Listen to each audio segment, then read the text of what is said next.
नमस्कार, मी वसुधाच किचनमध्ये तुमचं स्वागत आहे।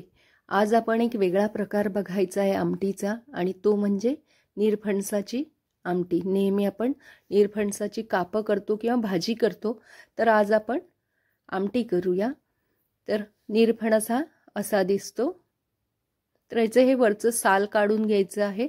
विळीच्या सहाय्याने किंवा सुरीच्या सहाय्याने हे वरचं साल काढून घ्यायचं आहे। आता इथे मी अर्धा निरफणस वापरलेला आहे। त्याचे हे तुकडे करून घेतलेले आहेत आणि पाण्यात घालून ठेवलेले आहेत। आता त्यासाठी लागणारे साहित्य: मोहरी, धणे, मेथी, टोमॅटो, कांदा, कढीपत्ता, मीठ, हळद, जिरे, एक मिरची हिरवी, ओलं खोबरं, 5 लाल मिरच्या 1 तासभर पाण्यामध्ये भिजत घातलेल्या आहेत आणि निरफणसाचे अर्धा निरफणसाचे तुकडे करून घेतलेले आहेत। आता हे निरफणसाचे तुकडे एका भांड्यामध्ये घालून घ्यायचे आहेत। आता हे शिजवून घ्यायचं आहे आपल्याला। त्यामध्ये अर्धा टोमॅटो बारीक चिरून घातलेला आहे, त्याच्यातले बिया ज्या होत्या त्या काढून टाकलेल्या आहेत आणि एक छोटा कांदा उभा कापून घातलेला आहे आणि 1 ग्लास पाणी यामध्ये घातलेलं आहे। त्यात आता अर्धा चमचा मीठ घातलेला आहे। मिक्सरच्या भांड्यामध्ये 1 वाटी ओलं खोबरं घ्यायचं आहे।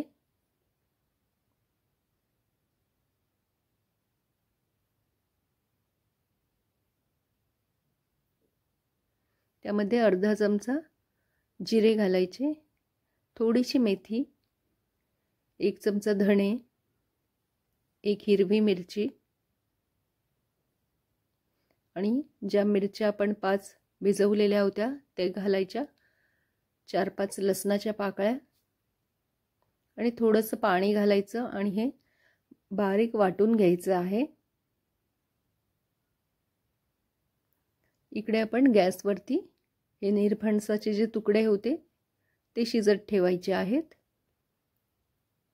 ते जास्त पण आधी शिजवून नाही घ्यायचे, थोडेसे शिजवून घ्यायचे, कारण पुन्हा मसाला घालून आपल्याला ते शिजवायचं आहे। आता हे निरफणसाचे तुकडे शिजलेले आहेत, त्यामध्ये हा वाटलेला मसाला घालून घ्यायचा आहे।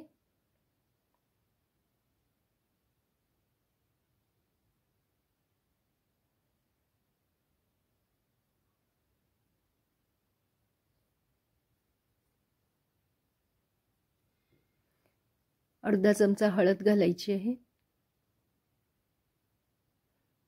1 वाटी शिजवलेली तूर डाळ, हे व्यवस्थित मिक्स करून घ्यायचं आहे सगळं।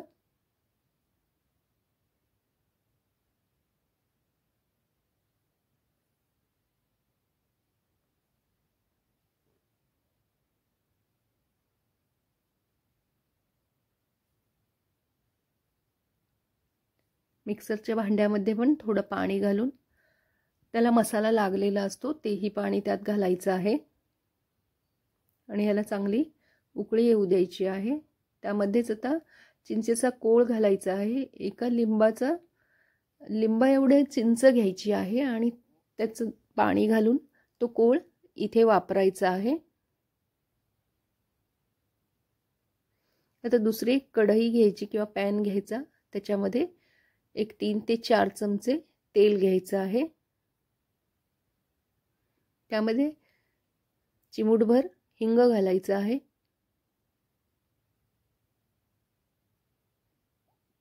अर्धा चमचा मोहरी, पाव चमचा जिरे, 5-6 लसणाच्या पाकळ्या घालायच्या ठेचून, 5-7 कढीपत्त्याची पानं घालायची आहेत आणि ही फोडणी चांगली करून घ्यायचं आहे आपल्याला।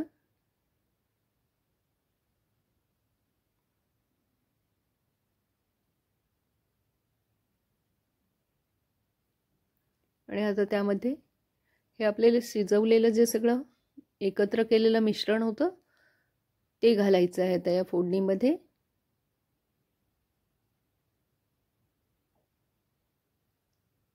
आणि अशा प्रकारे ही आपली निरफणसाची आमटी तयार झालेली आहे.